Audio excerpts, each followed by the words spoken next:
Bonsoir à toutes et à tous et bienvenue à l'IRIS, à cette excellente initiative, à l'initiative de Première Urgence Internationale et de l'IRIS. Je suis ici avec Emmanuel Tron, chef de mission pour Première Urgence Internationale en Syrie. Et on a vraiment l'honneur et le plaisir de vous accueillir dans cet espace de libre pensée pour s'arrêter et réfléchir autour de la crise syrienne. Réfléchir aussi avec des experts et des opinionnistes. On a avec nous ce soir Hélène de Champ-Chesel, qui est Chenel. Excusez-moi Hélène. Hélène est docteur en histoire et aussi maître de conférence à Sciences Po. On a aussi avec nous Hélène Solon, qui est journaliste au Monde pour le Moyen-Orient. Denis Siffer, qui est journaliste et directeur de Politis. Et voilà, je passe la parole à mon collègue et confrère Emmanuel. Emmanuel, alors pourquoi cet événement? Pourquoi aujourd'hui? Qu'est-ce que cela signifie pour PEI? Bonsoir à toutes et à tous. Merci Michel. Donc cet événement est organisé dans le cadre des célébrations que Première Urgence Internationale veut faire pour fêter ses 10 ans de présence en Syrie. Pour une organisation humanitaire, fêter 10 ans dans un pays n'est pas forcément un bon signe, parce que ça veut dire que les crises durent et perdurent. Néanmoins, nous considérons, il nous semble opportun, d'être ensemble pour échanger, pour réfléchir justement à l'avenir de cette crise, et dans le cadre d'un anniversaire qui est quelque chose de festif, ou censé être festif, aussi d'avoir une perspective d'espoir. Et Emmanuel, il semblerait que nous ne sommes pas tout seuls. Tu es venu avec quelqu'un. Nous sommes venus en fait en nombre, non seulement de l'équipe Première Urgence Internationale ici au siège, mais aussi je suis venu de Damas et de Homs avec un certain nombre de mes collègues qui sont ici présents. Allez-y. Donc, bienvenue en France. Voilà. Et comme ils seront avec nous ce soir, j'espère que vous aurez l'occasion d'interagir avec eux. Les voir, c'est une chose, mais aussi les entendre, puisqu'Aed aussi, Alezo, qui est mon adjointe pour la redevabilité à Damas, est avec nous et va nous faire une petite introduction. Bienvenue Aed. Alors. Okay. Bonjour à vous tous et merci d'être venus nombreux à cette occasion pour des 10 ans de Première Urgence Internationale, la mission Syrie. Je m'appelle Ahed Alezo, je suis syrienne et j'occupe le poste d'adjoint chef de mission pour la mission Syrie. Je travaille pour Première Urgence Internationale depuis 10 ans. Désolée pour les petites fautes que peut-être j'aurai dans le discours, mais ok. Alors... Je suis très contente d'être là avec vous à ouvrir cette conférence aussi en présence de mes collègues qui sont venus de Syrie. Et on aura le plaisir d'échanger avec vous au moment du cocktail après la conférence. Je vais très vite vous présenter l'histoire un peu et les activités de notre mission de Première Urgence Internationale en Syrie. Alors, Première Urgence Internationale a débuté ses activités en Syrie il y a 10 ans. Pendant 3 ans en soutien aux réfugiés irakiens. Et après, puis à partir de 2012, en soutien à la population affectée par la crise en Syrie.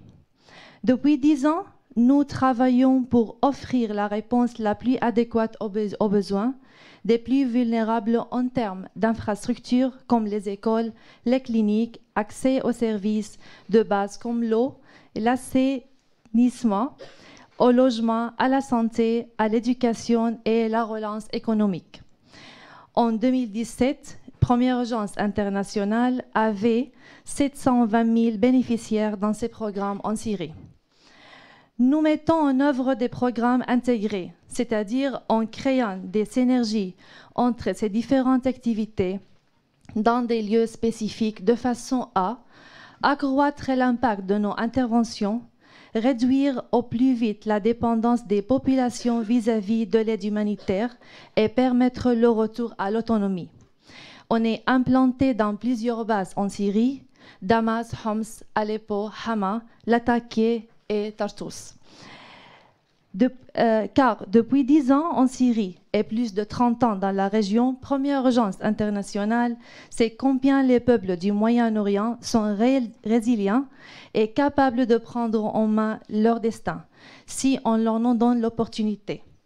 En toute franchise et transparence, l'idée de ce rendez-vous est de vous donner une nouvelle image de la Syrie et de sa population, hors de tout biais politique, pour que le mot Syrie, dans l'esprit de chacun, en soit plus synonyme de guerre et de destruction, mais aussi et surtout d'espoir. Cet espoir naît de la capacité de la population de Syrie à se relever, du dynamisme des communautés syriennes, tant qu'en Syriens qu'en exil, de leur volonté avant tout pacifique de la lassitude de la guerre. La population de Syrie n'aspire qu'une seule chose, vivre à nouveau ensemble et en paix. Merci, je vous souhaite bonne conférence.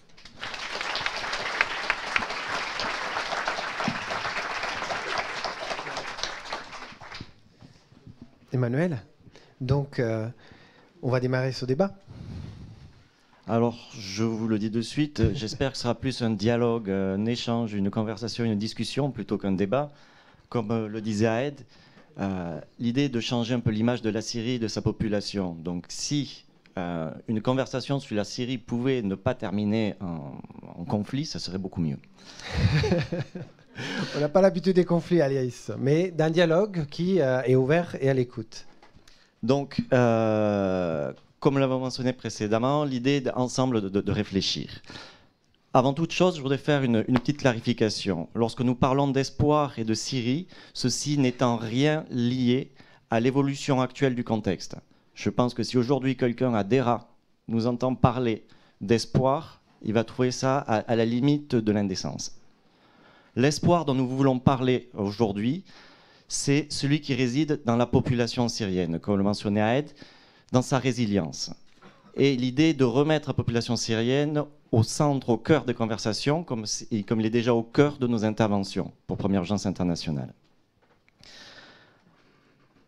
Ce soir, nous n'allons pas nier la complexité de la situation, mais nous allons ensemble réfléchir sur ce qui peut nous ouvrir des perspectives positives au sujet de l'avenir de la Syrie. Cet espoir est le moteur essentiel en fait, de nos interventions et c'est pour ça que depuis 10 ans, nous accompagnons ces populations dans leur relèvement, dans leur retour à une vie normale. Nous ne reconstruisons pas un pays, ce n'est pas notre vocation, nous reconstruisons des vies. Et nous encourageons tous les acteurs qui interviennent dans cette crise, qu'ils soient politiques, militaires, etc., d'essayer d'avoir la même approche, de penser avant tout à la population et d'avoir une approche basée sur les principes humanitaires. J'aurai l'occasion d'y revenir un peu plus tard. Enfin, voilà. Merci Emmanuel. Hélène de Chanchenel, vous êtes historienne. On parle d'espoir. L'espoir, c'est un élan vers l'avenir.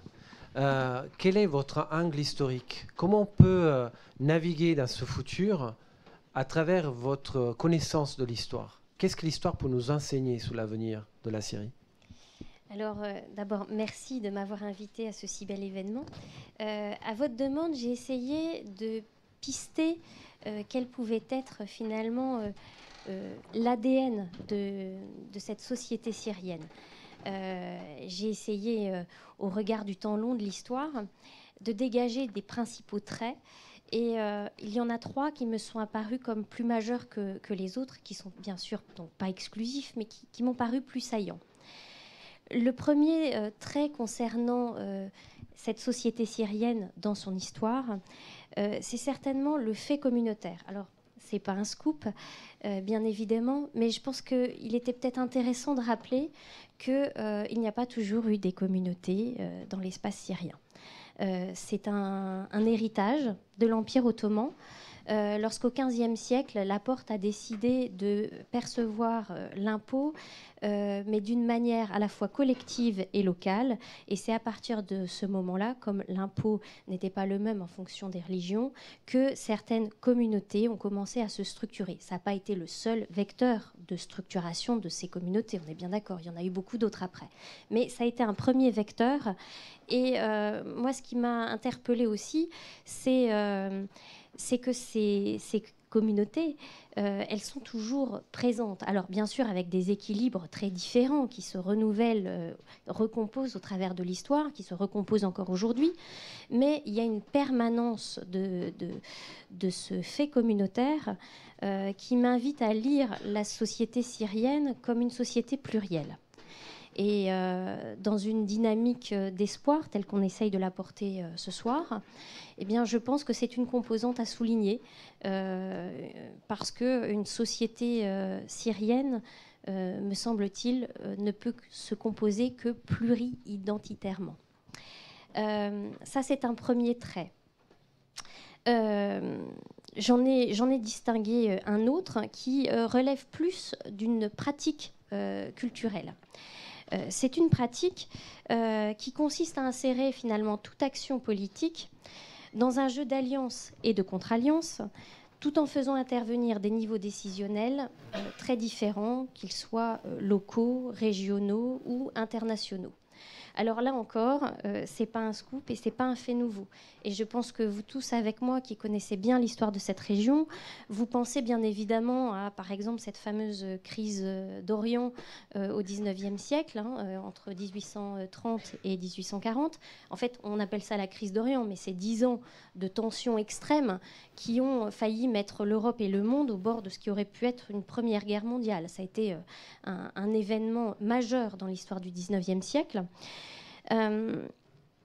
Ce qui est intéressant dans l'histoire de cette crise, cela nous apprend d'une part qu'on voit des acteurs locaux qui ne cessent à cette période-là de faire appel à des jeux d'alliances extrêmement complexes. Et la stratégie est payante à l'époque. C'est une stratégie qui est payante parce qu'elle limite ou affaiblit un certain nombre de tentatives d'ingérence, mais aussi parce que certains groupes vont réussir à peut-être tirer un petit peu mieux leur épingle du jeu que d'autres. Alors, c'est pas, je pense, l'essentiel à retenir de cette histoire. Ce qui m'interpelle le plus, c'est que c'est l'ampleur de ce phénomène. La stratégie d'alliance et de contre-alliance, elle a toujours existé. En revanche, elle a acquis une ampleur avec cette crise d'Orient et celles qui ont suivi, qui, me semble-t-il, pourrait faire penser que cette pratique est devenue une pratique culturelle, on pourrait presque dire une sorte d'habitus politique. Voilà, c'est un trait de temps long de l'histoire qu'il me semble se dégager. Alors maintenant, je ne pense pas pour autant que cet habitus, cette pratique culturelle, invite à dresser des murs dans la population. Bien au contraire, parce que, et ça c'est le troisième point que je vois s'esquisser de ce temps long de l'histoire de la société syrienne, il me semble que ce troisième trait d'ADN, ce serait le fait d'être syrien. Alors vous allez me dire, quelle curieuse idée. Et pourtant, au regard de l'histoire, le fait d'être syrien, c'est pas forcément évident. Ça n'a échappé à personne que ce ne sont pas les Syriens eux-mêmes qui ont dessiné leurs frontières. Donc, certains appelleront la Syrie un produit d'importation. Moi, souvent, je préfère le terme d'invention de la Syrie parce qu'il y a un côté innovant, un côté neuf, un côté unique qui me séduit beaucoup dans l'histoire de la Syrie depuis les temps les plus reculés jusqu'à aujourd'hui. Toujours est-il que il me semble que le fait d'être syrien, c'est quelque chose qui n'a pas été toujours évident, mais on s'aperçoit qu'il y a des mécanismes petit à petit, et surtout dans l'histoire du XXe siècle, des mécanismes d'appropriation du territoire par les populations. Et dans l'étude de ces mécanismes, je vais très vite ce soir, hein, c'est le jeu de l'exercice. Vous m'excuserez si jamais je suis amenée à faire quelques raccourcis, je développerai ça volontiers si vous me posez des questions. Mais dans l'étude de ces mécanismes d'appropriation du territoire par les populations, je retiendrai 2 phases. Une première phase qui est plutôt la période mandataire, où je trouve intéressant de voir que finalement chaque étape d'élaboration du projet syrien est à chaque fois précédée d'une reconnaissance de l'existence des autres États voisins. C'est un petit peu, et là je schématise beaucoup, hein, mais c'est un petit peu comme si finalement l'existence des États voisins amenait à circonscrire une Syrie, et dans cet espace circonscrit, l'État émergent avait pu mieux se définir un projet politique et un projet social. Ça, c'est la première phase. Il me semble que c'est à ce moment-là qu'on se dessine ce que commencerait à être syrien. Une deuxième phase, sous l'ère d'Hafez el-Assad, avec une histoire de la Syrie qui se dessine, ou qui s'enseigne en tout cas, assez fortement. Je ne rentrerai pas dans le débat de qui est acteur ou qui subit finalement cette histoire, mais il y a un vent de patriotisme qui, en tout cas, me semble au moins se transposer dans la population, être approprié par la population, avec bien sûr toutes les limites du régime, puisque de par sa nature et par sa forme répressive, ce nouveau patriotisme ne dépassera pas les clivages communautaires. Mais en tout cas, il me semble que ce sont des étapes importantes pour être syrien, et que maintenant, grâce à ces mécanismes d'appropriation du territoire par les populations qui y résident, être syrien, eh bien, c'est porteur de sens. Et en tout cas, c'est tout ce que je souhaite pour l'avenir. Merci Hélène.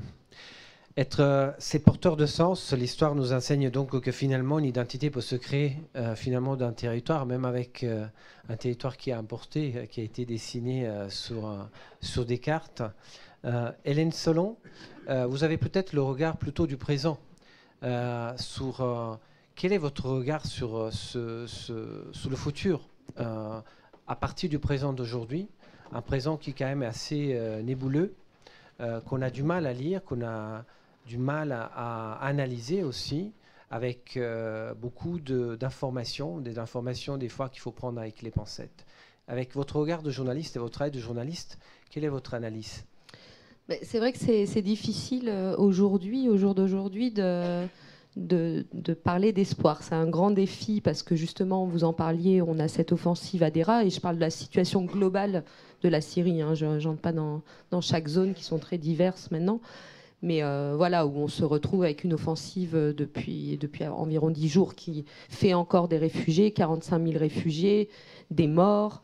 Bon, on sait que le régime syrien va certainement reprendre ces zones du sud syrien à l'opposition, et très certainement par des accords de réconciliation, et je reviendrai là-dessus, qui éviteront peut-être des combats à certaines conditions. Donc voilà, c'est très dur dans cette perspective aujourd'hui de voir l'espoir. Il y a autre chose aussi qui brouille un peu le futur syrien, c'est la menace djihadiste. Donc on voit que les djihadistes ont été repoussés à certaines zones, un peu dans le sud syrien, un peu à la frontière avec l'Irak, dans la région d'Idlib, où on les a envoyés à chaque fois dans des transferts. Et on sait que cette menace, si on prend le cas du voisin, l'Irak, qui connaît le djihadisme avec Al-Qaïda depuis 2004, qui a été écrasé, on a vu sa résurgence sous la forme de l'État islamique. On sait très bien que la menace djihadiste sera là pour durer, en cellules dormantes. Donc ça va être un combat de longue haleine qu'il ne faut pas oublier, qui va déstabiliser la Syrie, au-delà de la simple opposition entre autorité, régime syrien, et opposition qui n'est pas djihadiste.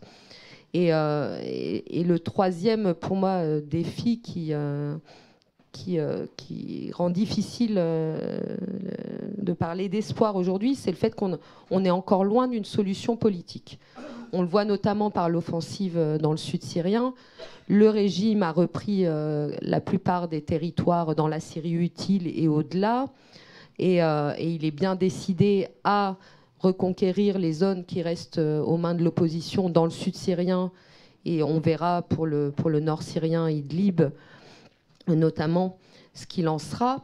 Donc le régime reste dans une dynamique, une solution militaire pour le moment. Et on est encore loin d'une solution politique.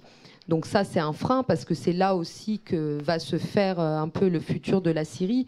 Parce que pour moi, ce qui est clé dans le futur de la Syrie, c'est la réconciliation. Vous disiez, c'est une société qui a toujours été plurielle, qui a su vivre d'arrangements, de cooptation entre des élites locales, pas forcément affiliées au régime, mais qui trouvent leurs arrangements là-dedans. Et donc la clé du futur de la Syrie, ça va être de retrouver un chemin vers la réconciliation de toutes les communautés entre elles, donc avec la crise confessionnelle, mais aussi les communautés qui ont été opposées aux autorités syriennes et celles qui étaient proches du régime. Et là-dessus, moi, il y a une crainte qui est exprimée en ce moment, qui est sur une loi, la loi numéro 10, parce que l'avenir, ça va être aussi le retour des réfugiés, 5 millions de réfugiés à l'extérieur, 6 millions de déplacés à l'intérieur. Il faut que ces gens puissent revenir dans leur maison, chez eux, et c'est ce qu'ils veulent. La plupart des gens, comme vous le disiez, ont envie que ce soit la fin de la guerre, ont envie de pouvoir revenir chez eux et de tenter de reprendre leur vie comme ils peuvent. Et cette loi, qui est un plan d'urbanisme, en fait, un énième plan d'urbanisme, donnait 1 mois aux gens pour venir enregistrer leur titre de propriété dans des zones dévastées où il y a eu beaucoup de réfugiés. Or, c'est impossible, c'est infaisable pour des réfugiés. Et ça l'est encore moins pour les gens qui ont été partie prenante très active de l'opposition, qui craignent des arrestations, etc. Il y aura des contrôles de sécurité. Bon, le régime a un peu cédé à la pression notamment des pays voisins qui accueillent beaucoup de réfugiés, le Liban, la Jordanie, qui ont chacun plus d'1 million, qui veulent que ces réfugiés rentrent chez eux en donnant une période d'1 an, mais qui reste très courte et qui note pas les problèmes que j'ai posés de risque d'arrestation. Moi, sur le plan un peu de peut-être lueur d'espoir, où on va voir des arrangements se dessiner. Alors, je disais, il y a 2 niveaux. Il y a le régime et les groupes qui se sont opposés, donc entre autorités, et il y a la société civile. Sur régime et autorité locale ou opposition, ce qu'on a vu se dessiner ces derniers mois dans les dernières batailles, c'est les accords de réconciliation. Or, qui interviennent dans un cadre très limite et critiquable, parce qu'on est en situation de combat. Donc les autorités, les forces loyalistes ont la main et peuvent plus ou moins imposer leurs conditions à l'opposition. Donc c'est des accords de réconciliation qui souvent interviennent après des combats, des sièges très longs. La population demande souvent à leurs élites d'accepter ces accords. Elles veulent la fin des combats. Les leaders de l'opposition parfois refusent ou certains cèdent. Or certains refusent, s'en vont. Et certains acceptent et restent. Et alors, ça va être un grand enjeu maintenant de voir qu'est-ce que donnent ces accords de réconciliation. Est-ce que les autorités syriennes jouent le jeu? Et il y a des cas où, par exemple, il y a un chercheur, Ayman El-Tamimi, qui a étudié le cas de Beit-Jan, qui est près du mont Hermon, qui fonctionne plutôt pas mal, finalement, où il a observé que les combattants qui sont partis étaient plutôt des combattants qui n'étaient pas de la région, donc eux avaient intérêt à partir. Les autres qui avaient participé à des groupes de l'opposition sont restés. Et finalement, l'accord de réconciliation a tenu. La sécurité leur a été même dévolue. Et donc, c'est des sociétés qui continuent à fonctionner avec des groupes même sunnites qui ont pu rester, qui ont pu vivre. Donc on a encore à nouveau une forme de cooptation par le pouvoir des élites locales et des groupes locaux, avec, je pense, ce qui ne fonctionne pas pour le moment dans ces situations, c'est que ces groupes restent très armés. Les autorités n'ont pas la capacité de tout contrôler et on ne sait pas si elles l'auront à terme. Et donc c'est aussi, on voit se développer en fait des petits États avec des chefs de guerre et qui contrôlent tout, et ça devient chaotique au niveau local en fait, où il n'y a plus de sécurité. Or, ce n'est pas le cas dans toutes les zones qui sont par exemple plus au nord, encore tenues par l'opposition et qui sont aujourd'hui un peu sous l'égide de la Turquie. Il y a eu une vraie structuration des communautés qui étaient passées sous l'égide de l'opposition, avec la mise en place de police, de tribunaux, d'une société civile, et c'est des sociétés qui fonctionnent et qui ont réussi à se gérer. Donc il y a la possibilité que ça marche, et il y a eu la création d'une vraie société civile dans ces zones que n'avait pas connue la Syrie du fait de la nature répressive du régime. Après, moi, il y a un autre niveau, parce que là, je vous disais, c'est le niveau entre élite, autorité. Et c'est une chose que j'ai observée qui était plus au niveau des communautés de la société civile. J'ai participé je crois que c'était début février, à une réunion à Rome, qui était secrète. C'est un processus qui s'est tenu secrètement pendant 4 ans. Et si, par exemple, on voit que Genève et Astana, les deux processus sous l'égide de l'ONU, Russie, Iran, Turquie, de l'autre côté, pour l'instant, sont vraiment dans l'impasse.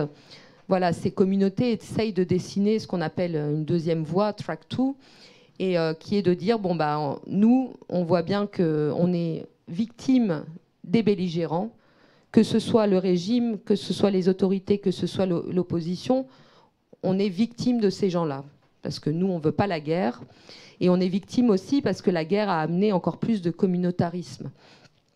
Et donc, c'est des réunions secrètes qui se sont tenues entre des gens de la société civile, donc c'est des chefs de clans tribaux, des représentants religieux, des avocats, des gens, des notables, qui ont vraiment une influence sur leurs communautés respectives et qui venaient de toute secte et de toute ethnie, et ainsi que de chaque des deux camps. Donc on avait des chefs de clan alaouites, donc les alaouites sont avec le régime, bien sûr. On avait des chefs de confédération tribale sunnites de Deir ez-Zor, donc dans le Grand Est, des Kurdes, des chrétiens. Voilà, il y avait un peu toute la mosaïque syrienne qui se réunissaient dans le plus grand secret. Alors certains vivaient en exil, c'était plutôt simple pour eux, il n'y avait pas de risque. Les alaouites venaient en secret parce que c'est une défiance aussi envers le régime que de proposer une autre voie. Et donc ils se sont réunis pendant 4 ans. Les discussions n'ont pas été faciles parce que pour les sunnites et les Kurdes, par exemple, il a fallu dépasser un peu l'amalgame qu'ils font entre le clan au pouvoir, le clan Assad, et la communauté alaouite dans sa globalité, et de dire vous êtes alaouite, donc vous êtes le régime. Pour les autres, ça a été de réussir à dépasser l'amalgame. Vous êtes sunnite dans l'opposition et vous combattez, donc vous êtes des terroristes. Donc il y a eu beaucoup de discussions aussi sur qu'est-ce qu'on fait de l'avenir politique. Le président Bachar el-Assad doit-il partir? Est-ce qu'il peut rester et on peut construire quand même? Bon, ils ont évacué cette question et ont décidé de proposer un accord qui était, une charte de coexistence qui était apolitique, donc où en fait ils disent voilà, on est victime des deux belligérants. Nous, on veut vivre dans une société plurielle qui est basée sur la citoyenneté, donc revenir à la citoyenneté et non plus au communautarisme, dans l'égalité. Alors après, ils posent bien sûr des conditions qui pour eux sont essentielles, qui est que la justice, donc qui est vraiment des enquêtes et la reconnaissance des violations, des exactions, des crimes qui ont été commis, le retour de tous les réfugiés, une réforme constitutionnelle pour plus d'inclusion. Et alors, eux-mêmes le disent, ils sont des médecins qui posent un peu un diagnostic, mais c'est pas eux qui vont vraiment réussir à traiter. Ils savent pas Ils ne savent pas comment cette initiative peut aboutir. Elle a été signée. Et pour l'instant, elle n'a aucune issue réelle, on va dire, tangible. Mais là où elle est intéressante, c'est qu'elle peut servir à terme parce que c'est des gens qui ont une capacité d'influence dans leur communauté. C'est-à-dire qu'une fois cette charte signée, ils reviennent dans leur communauté, parlent et essayent de convaincre les gens, voilà, de faire la paix et de coexister au moins à leur niveau, entre eux. Et de dire on s'en fout du régime, on s'en fout de l'opposition. On va essayer entre nous de dire faisons un pas vers l'autre. Et donc ces chefs ont de l'influence et ils espèrent pouvoir, une fois la Syrie sur la voie de stabilisation, voilà, réussir. Merci Hélène. Donc si je comprends bien, beaucoup d'incertitudes, quelques lueurs d'espoir. Hélène de Chenel nous rappelait que l'origine de cette structure quand même sociétale qui est à base communautaire, avec une dynamique horizontale quand même assez agile et historiquement ancrée, mais aussi une dynamique verticale avec des jeux d'alliances très complexes qui d'ailleurs, ils ont déjà démontré dans le passé d'avoir attiré en fait et polarisé certains conflits locaux, même au plus grand niveau, au niveau mondial, hein, comme au XIXe siècle. Ça fait écho quand même à ce qu'on appelle la guerre de proxy d'aujourd'hui, d'énicifer une complexité géopolitique inouïe. Avec ton regard de géopoliticien, quelle est ton analyse de cette complexité et de quelle façon on pourrait la comprendre, on pourrait la simplifier et du coup rechercher quelques lueurs d'espoir? Alors d'abord, je voulais répondre aux deux interrogations qui nous sont proposées. D'une part, est-ce qu'on peut délivrer un message d'espoir? J'avoue que j'ai l'impression que l'avenir est très obscur encore, très sombre, et le passé tout à fait tragique, donc l'espoir, je le vois guère. Sinon, sans grandiloquence aucune, si on regarde du côté de l'humain, en fait, c'est-à-dire effectivement le travail admirable qui est accompli par les ONG, par vous-même et vos amis qui sont ici présents, et heureusement quelques autres. Et puis aussi, l'humain est évidemment dans la société syrienne elle-même, c'est-à-dire dans les comités locaux qui ont souvent été effacés, disons, de notre représentation du conflit et qui ont perduré tout le temps, même dans les pires conditions, même à la Ghouta dans les dernières périodes. Des gens qui ont auto-organisé la société, qui ont essayé de faire vivre les écoles, etc. Bon, ici, évidemment, il y a des témoins directs qui pourront mieux rendre compte de cette réalité qui souvent a été occultée, effacée par notre vision géopolitique, justement. Alors, je me trouve un peu en porte-à-faux par rapport à ta question, parce que moi, j'ai beaucoup regretté qu'on ait, si j'ose dire, je vais employer un néologisme vilain, géopolitisé à l'excès ce conflit. Et en revanche, la deuxième proposition qui nous est faite, c'est-à-dire de remettre au centre la population syrienne, me va très bien. Donc c'est pas tout à fait en tant que géopoliticien que journaliste, en tout cas parce que je suis surtout journaliste, que je me positionnerai.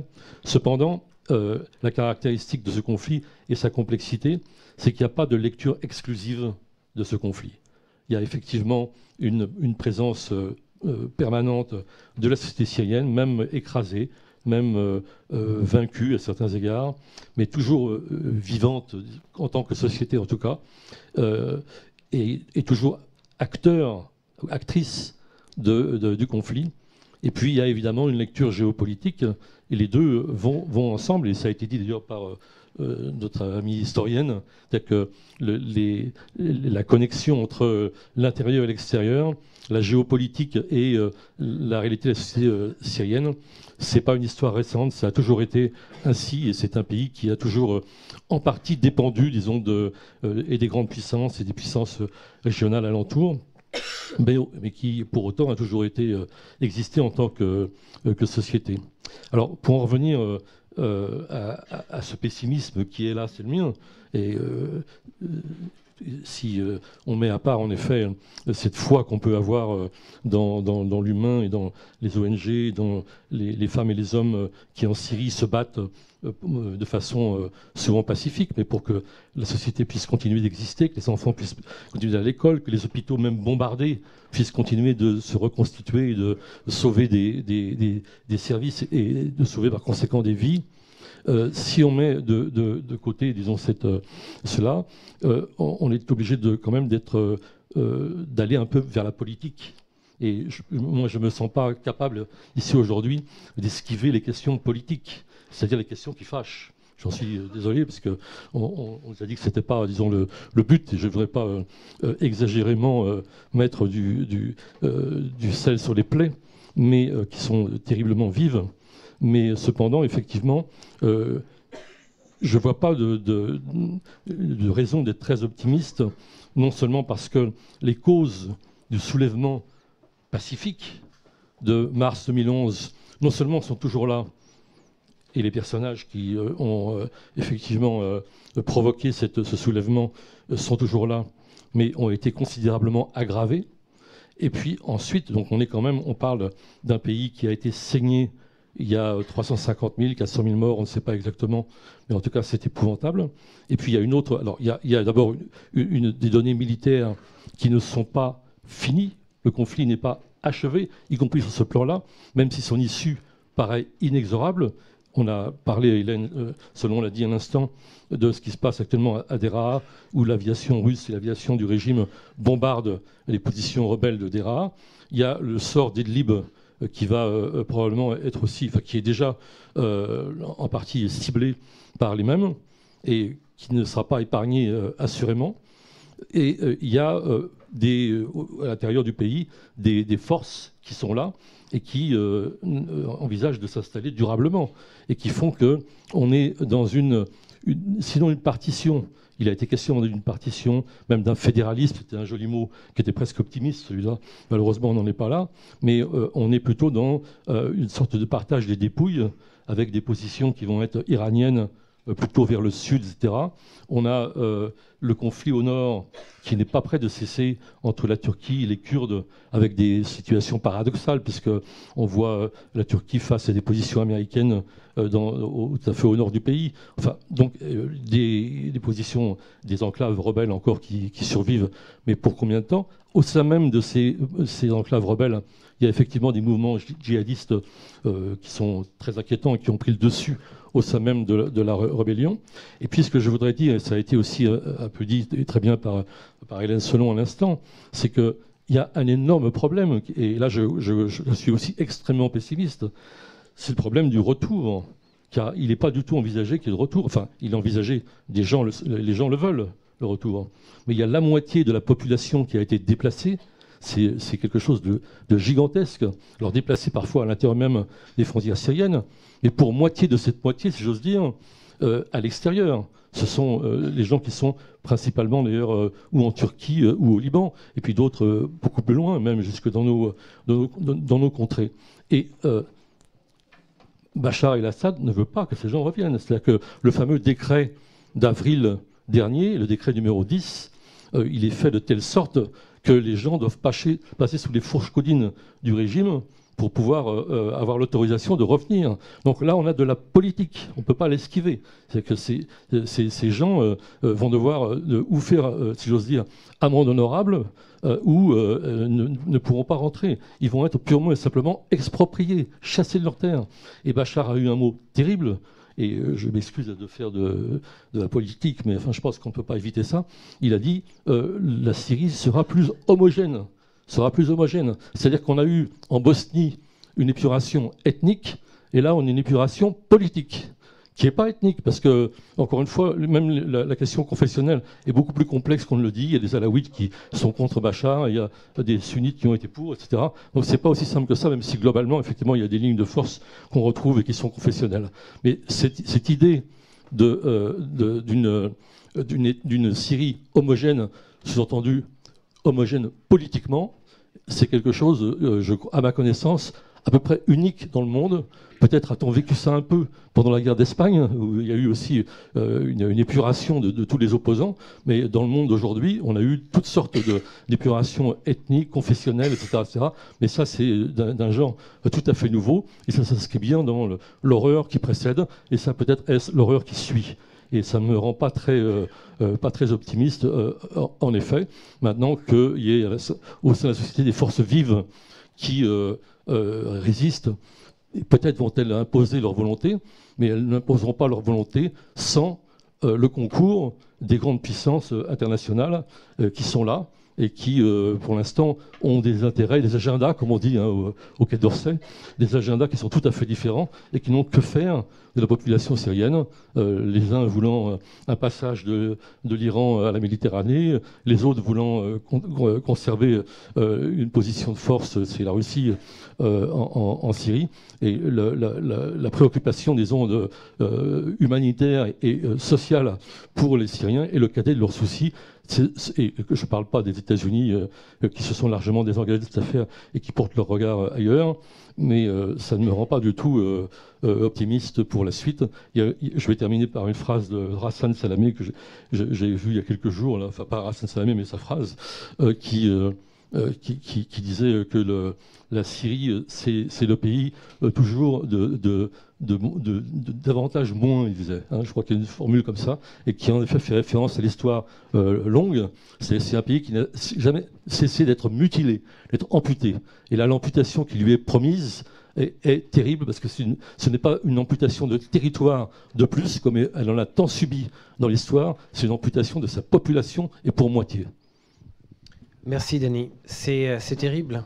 Cette idée de l'homogénéité, c'est une abomination elle-même. On a souvent décrit la Syrie comme la dernière des frontières en termes de challenge pour les humanitaires. C'est courageux, comme tu disais au départ, d'avoir encore des acteurs qui sont là, qui sont présents et qui se débattent pour essayer de faire le mieux pour offrir un minimum d'espace de dignité. Parmi ces acteurs, il y a Première Urgence Internationale. Emmanuel, souvent la Syrie a été comparée à un des derniers challenges des humanitaires, surtout en termes d'accès, en termes de violence, de restitution de l'humanité. Tu as entendu nos amis, nos collègues, les lueurs d'espoir semblent s'éteindre petit à petit, qu'on essaye d'analyser un peu plus profondément cette complexité. Et si toi, tu te nous donnais un peu d'espoir, Emmanuel? Je vais le faire de toute façon parce que c'est mon travail. Quand on dit que... Quand on insiste sur le fait que l'espoir est dans l'humain, si un travailleur humanitaire ne se focalise pas sur l'humain et s'il n'a pas foi en l'humain, en fait, plus personne ne va faire notre travail. Il faut garder à l'esprit qu'il y a encore beaucoup de monde en Syrie, beaucoup de monde à l'extérieur de la Syrie qui désire un jour revenir. Et tant à l'intérieur de la Syrie que même par nos missions, que ce soit au Liban, en Irak, en Jordanie et même ici en France, nous soutenons les populations qui sont à l'extérieur de la Syrie. Pour ce qui est de notre mandat spécifique, aujourd'hui, il faut savoir que nous opérons depuis Damas. Nous sommes à Damas depuis 10 ans et nous avons fait le choix d'y rester en dépit de la crise. Ceci n'a strictement rien à voir avec un choix politique, c'est avant tout un choix humanitaire au regard du nombre très limité d'organisations pouvant opérer en territoire gouvernemental et au regard surtout de l'amplitude des besoins. Donc moi j'insiste beaucoup sur cet espoir que l'on met dans l'humain, surtout au regard de la faillite des autres regards qu'on peut porter. L'approche politique, après 7 ans de conflit, on est quand même assez d'accord que c'est plutôt dans l'impasse. Et les perspectives, comme vous l'avez pu le mentionner, sont quand même très limitées. L'approche militaire au sol semble fonctionner, mais elle va totalement à l'encontre de nos principes et est inacceptable. Il faut être sincère. Donc moi, ce sur quoi je désirerais insister, c'est les principes humanitaires et voir comment, même aujourd'hui en Syrie, il est très difficile d'opérer pour les organisations humanitaires et voir comment, ensemble, on pourrait arriver à tomber d'accord sur le fait que si ces principes étaient respectés, oui, cet espoir, cette lueur que vous mentionnez deviendrait peut-être, soyons optimistes, un soleil. Donc le premier principe qui est assez basique, c'est le principe d'humanité. Or, aujourd'hui, je pense que pour beaucoup d'entre vous, la crise syrienne, ce sont des chiffres affolants, des bilans qui échappent complètement à notre entendement. Ce sont des noms de groupes qui changent tous les mois et auxquels plus personne ne comprend rien. Ce sont des catégories. On va vous parler de réfugiés, de déplacés internes, de returnees, donc de gens qui reviennent, etc. Mais il faut penser, il faut garder à l'esprit que derrière tous ces mots, tous ces chiffres, il y a des êtres humains, il y a des vies, il y a des familles. Et la plupart du temps, donc, il y a des histoires et il y a des drames. Et en fait, durant ces 7 dernières années, l'évolution était plutôt à la déshumanisation de cette crise. Et donc aujourd'hui, notre cri est de dire ramenons de l'humanité dans l'approche. Deuxième principe, qui est particulièrement, on va dire, attaqué, ou en tout cas fragilisé dans cette crise, est celui de la neutralité. Et on peut le percevoir, on peut le sentir dans l'approche qu'on peut avoir, dans l'information que l'on peut recevoir. Vous l'avez mentionné, la société syrienne est une société plurielle. Or aujourd'hui, cette pluralité est menacée par beaucoup, ou plutôt aggravée par beaucoup d'acteurs extérieurs, beaucoup d'ingérences extérieures, même si c'est une tradition dans la région. Il faut voir que ces acteurs, comme vous le mentionnez, Denis, n'ont pas grand-chose à faire de la population syrienne, mais se focalisent surtout sur leurs propres intérêts. Or, en accentuant ces clivages, toutes ces puissances ont intérêt aussi de conserver la confiance de leurs opinions publiques, ce qui passe par une orientation de l'information, et ce qui fait qu'aujourd'hui, il est très difficile d'avoir une information, on va dire, exhaustive sur la situation en Syrie. Et ce manque d'information neutre, en fait, conduit même à perdre de vue quels sont les besoins réels de la population, ce qui est dramatique. Donc, second cri, revenons de la neutralité. Ensuite, si on regarde le nombre d'injustices dont souffre la population syrienne, et là je ne vais pas rentrer dans le cadre politique, ce n'est pas notre mandat, la guerre est une injustice. Je pense que nous sommes tous d'accord là-dessus. Les sanctions économiques internationales imposées à la Syrie, même si elles étaient initialement, enfin si elles visaient initialement des individus, affectent aujourd'hui l'ensemble de la population. Nous le voyons au quotidien, nous le sentons au quotidien, et ces sanctions créent même un besoin d'aide humanitaire. Donc ça nous donne du travail, mais regardez derrière ça que ça nous complique encore plus notre tâche, dans la mesure, et bon, toutes les personnes qui suivent la Syrie ici pourront vous le dire, il est extrêmement difficile aujourd'hui de faire des transferts financiers pour pouvoir mettre en œuvre des programmes humanitaires en Syrie. Ces sanctions donc ont un impact considérable sur la population et sur l'aide humanitaire elle aussi. Si on regarde ce qui suit, en fait, dans la mesure où, pour nous, dans la mise en œuvre de nos interventions, nous rencontrons un grand nombre de barrières, tant internes, et c'est là aussi, je remercie Denis d'avoir reconnu cet aspect, travailler au quotidien en Syrie n'est pas facile. Il faut voir que les autorités syriennes ont beaucoup de méfiance à notre égard. De notre côté, il faut voir qu'un grand nombre d'acteurs situés à l'extérieur de la Syrie ont beaucoup de défiance, au contraire, avec des attitudes, des positions très souvent partisanes, qui conduisent à orienter l'aide humanitaire dans un secteur en fonction du type de groupe qui le contrôle. C'est quand même une menace énorme quant à notre mandat d'impartialité. Il faut voir même que l'évolution actuelle de ces acteurs, très souvent, on peut le dire, et je pense qu'il y en a dans la salle, certains bailleurs de fonds, tendent à orienter et à conditionner l'aide humanitaire par rapport à une évolution sur le terrain, des aspects politiques, etc. Or, ceci est totalement inacceptable pour nous, puisque là, c'est notre principe d'indépendance qui est menacé. Je partage tout ça avec vous parce que c'est notre quotidien. Et oui, je suis convaincu que si on revenait à ces principes et que tous les acteurs en présence les prenaient au moins en compte, la réponse humanitaire en Syrie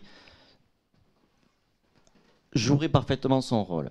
Parce que là, maintenant, ce que je voudrais partager avec vous, c'est ce que nous entendons de la part des personnes avec lesquelles nous travaillons. Donc, des Syriens et des Syriennes. Juste une parenthèse rapide, il faut savoir qu'en Syrie, il n'y a pas que des Syriens et des Syriennes. La Syrie, pendant des années, a été une terre d'accueil, en particulier avant la crise, pour les Irakiens, pour les Palestiniens. Et c'est un revers de l'histoire un peu pour cette population, qu'elle soit aujourd'hui en exil. Donc, aujourd'hui, il est fascinant de voir comme, lorsque nous interagissons avec nos équipes et sur le terrain ensuite, comme les gens ont de l'espoir. La population a de l'espoir. Et c'est quand même dans notre mandat aussi de le relayer et de dire le ciel n'est pas si gris. Cet espoir nous anime et c'est sur cet espoir qu'il faut bâtir. C'est vraiment notre message. Et je trouve très appréciable que vous ayez fait mention, Hélène, à Beijing. Fouad, ici présent, était à Beijing il y a 2 semaines, justement pour préparer des évaluations sur la construction de réseaux d'eau potable, qui consistait à connecter Beijing, donc qui est principalement sunnite, avec des villages druzes et des villages chrétiens autour. Donc,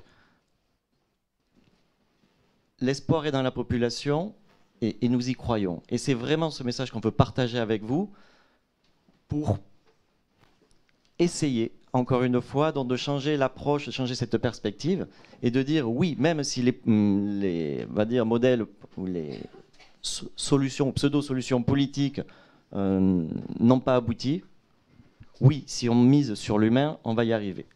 Dans la mesure où, en fait, si on considère les deux notions, celle d'espoir et celle de solution, elles ne sont pas équivalentes, mais l'une peut naître de l'autre. Aujourd'hui, la solution, personne ne l'a trouvée. Par contre, l'espoir existe dans la population syrienne. Et donc, je vous demande à tous, comme le fait Première Urgence Internationale, de miser sur la population syrienne.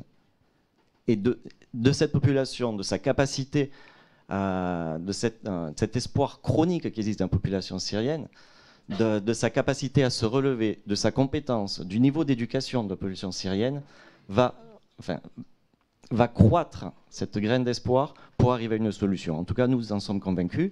Et c'est le choix que nous avons fait depuis déjà plusieurs années avec une stratégie pluriannuelle. Alors bon, on ne va pas rentrer dans des détails techniques d'action humanitaire, mais avec une stratégie intégrée liant plus de 25 activités les unes aux autres. Mais pour nous, et vous parliez d'accès tout à l'heure, oui, nous utilisons, entre guillemets, nos interventions d'urgence pour gagner de l'accès, avec immédiatement à l'esprit l'idée d'enchaîner sur des programmes à plus moyen long terme, de façon à permettre au plus vite le retour à l'autonomie des populations avec lesquelles on travaille. Bon, cette autonomie, retour aussi à des standards initiaux acceptables, parce qu'il faut garder à l'esprit quand même que la Syrie est un pays développé, et qu'avant la crise, les standards syriens étaient très proches des standards européens, et de l'aveu même de nos bénéficiaires, contribuer à la cohésion sociale. Et ça, c'est quand même quelque chose de très important pour nous, puisque c'est la cohésion entre les personnes qui est le facteur le plus affecté par une guerre. Voilà. Merci Emmanuel. Remercions nos intervenants. Il faut remettre les populations au centre de la réponse, mais j'aimerais bien que nos amis syriens se lèvent et que nous encourageons eux tous. Levez-vous. On les encourage vraiment à porter l'espoir et la rendre réelle. Et merci d'être là ce soir. On sait aussi qu'aujourd'hui, surtout en Europe, c'est pas facile non plus d'y parvenir. Donc, je ne sais pas comment vous y êtes arrivé, Première Urgence Internationale, mais merci d'être là. Merci d'être là et de partager votre espoir avec nous. Shukran, Shabab.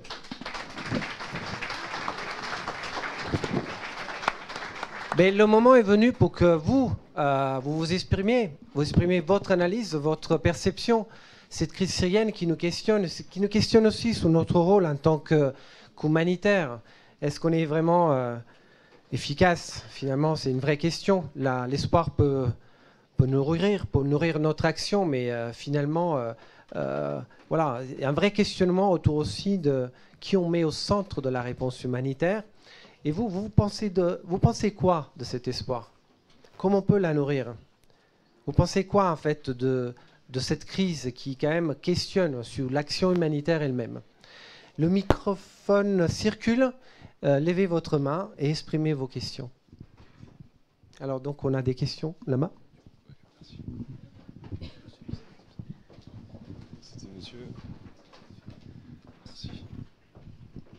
Bonjour, Kadri Kassir, originaire de Syrie. L'action humanitaire ne peut se développer tant que le régime existe. Il vous a empêché tout le temps pour faire souffrir la population. Donc le choix est très difficile à faire dans la mesure où vous avez un tyran qui écrase toute opposition, qu'elle soit intellectuelle, qu'elle soit économique, qu'elle soit politique.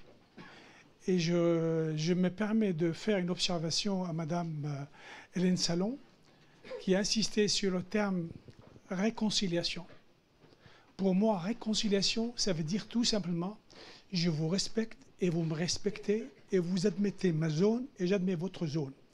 Or, le terme réconciliation prononcé par le régime, c'est tout simplement vainqueur, vaincu. Vaincu, tu quittes, sinon je te crase. Et il quitte où? Nulle part, mais pas ici.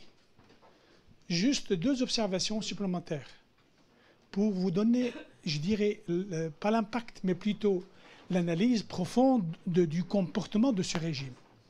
À Homs, lorsque le régime a, je dirais, a attaqué violemment la population et la cité, on a assisté à un incendie qui a démarré de l'intérieur de l'administration du, comment dirais-je,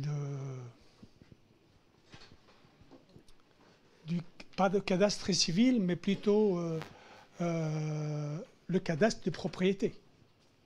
Un incendie qui s'est déclaré de l'intérieur pour ne pas permettre à la population de chacun qu'il prouve qu'il est propriétaire d'un appartement ou d'une terre. Vous imaginez? Le cadastre a brûlé de l'intérieur. Et du coup, 60% de la population à Homs ne peut pas prouver comme quoi elle est propriétaire d'un terrain, d'une maison, de n'importe quoi. Donc c'est voulu, c'est volontaire. Une deuxième observation, Bachar al-Assad, en 2e année de révolte, qu'est-ce qu'il a déclaré? Il a dit, nous avons parmi nos compatriotes des terroristes. Mais chaque terroriste appartient à une famille. La famille est solidaire avec lui. La famille habite dans un quartier. Le quartier, je dirais tout simplement par le sentiment oriental, le quartier est solidaire par la famille. Donc le quartier est terroriste. Le quartier, il se trouve dans un village ou dans une ville. La ville est terroriste. Donc nous ne sommes pas en présence d'un terroriste, d'un millier de terroristes, mais des millions de terroristes. Il faut les éliminer. Et il a ajouté plus tard, le Syrien, ce n'est pas celui qui a un passeport syrien. Non, c'est celui qui défend la Syrie. Mais en fait, il défend la Syrie qui? Il défend le régime. Savez-vous, l'armée syrienne a subi de 80% des déserteurs de toute confession. Pourquoi? Parce que ce régime-là, c'est un cancer, et ce cancer-là, il est en train de se généraliser dans la région. Au Liban, en Irak, au Yémen, et voilà, le Golfe est malade aussi. Donc, l'intervention humanitaire, c'est bien, mais il ne vous laisse pas travailler tranquillement. Il a détourné pratiquement pas mal des aides humanitaires pour les gens qui défendent le régime, ni plus ni moins, parce qu'il veut punir la population jusqu'au bout.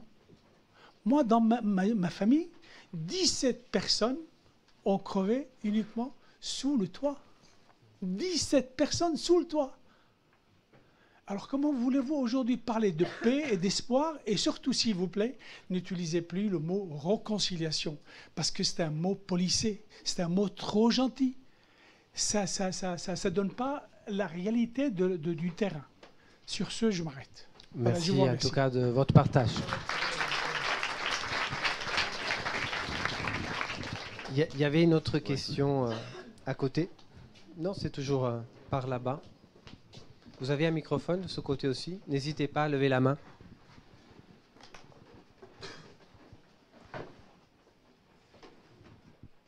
Je vais essayer de ne pas être long. Je salue l'intervention de M. Denis Sefer. Par contre, alors, j'apprécie beaucoup dans le partage et l'observation. Mais j'ai 3 questions à 3 personnes. D'accord, allez-y alors. Excusez-moi. Essentiellement, Madame Salon, en tant que Syrien, je ne me suis pas reconnu dans votre discours sur mon propre pays. Cette insistance, d'une part, sur le côté communautaire et division verticale de ce pays, ce n'est pas le mien. Je ne vais pas rentrer dans le détail parce que ça sera long. Comment dirais-je, vous avez parlé des Ottomans et leur rôle dans l'esprit communautaire, mais vous avez oublié la France qui a tellement joué avec les sentiments communautaires. Elle a essayé même de diviser la Syrie, plusieurs pays, entre les Alaouites, les Druzes, les Ismaélites et les Sunnites. C'est la France qui a joué le rôle le plus méchant, qui n'a pas réussi bien sûr, mais c'est la France, pas les Ottomans essentiellement.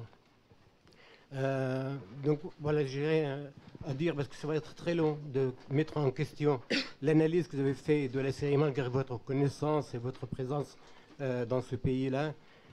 Je crois que M. Sefer a répondu de manière très polie et très efficace à votre analyse très communautariste que je refuse catégoriquement. La troisième question, et je vais être très rapide, en tant que travail de ONG, bien sûr je salue votre travail, mais je vous envoie seulement la phrase de Ronnie Broman et Kouchner, comment travailler dans la condition des régimes militaires qui tuent, qui assassinent son peuple. Selon le rapport de l'ONU, la moitié de l'aide internationale a été détournée. Parce qu'il faut toujours passer par la Croix-Rouge pour acheminer ça aux habitants. Donc j'ai du mal, malgré tout le respect que j'ai pour votre travail, à croire que vous avez touché vraiment les... Demain, bien sûr, les gens n'ont même pas besoin de l'ONG, mais les gens d'Alep, de Daraa, de Deir ez-Zor, ces gens-là avaient besoin, je ne sais pas comment vous êtes arrivés sans qu'il y ait une intervention et des renseignements généraux syriens qui sont partout, dans tous les coins des pays. Voilà, c'est tout. Merci beaucoup. Merci. On prend une autre question et après on fait un petit tour. D'accord? Une dernière? S'il n'y en a pas. Mais allez-y, on commence à répondre. Je ne sais pas qui veut commencer, Hélène? Oui. Non, moi, je ne fais pas une analyse purement communautaire du conflit. Hein. Notamment, je n'ai pas eu le temps de développer, mais sur la loi 10, on sait très bien que ce n'est pas forcément une loi qui vise à faire une épuration sur la base communautaire, mais surtout à vider les classes dangereuses, en fait. Donc, les classes dangereuses peuvent être dans toutes les communautés.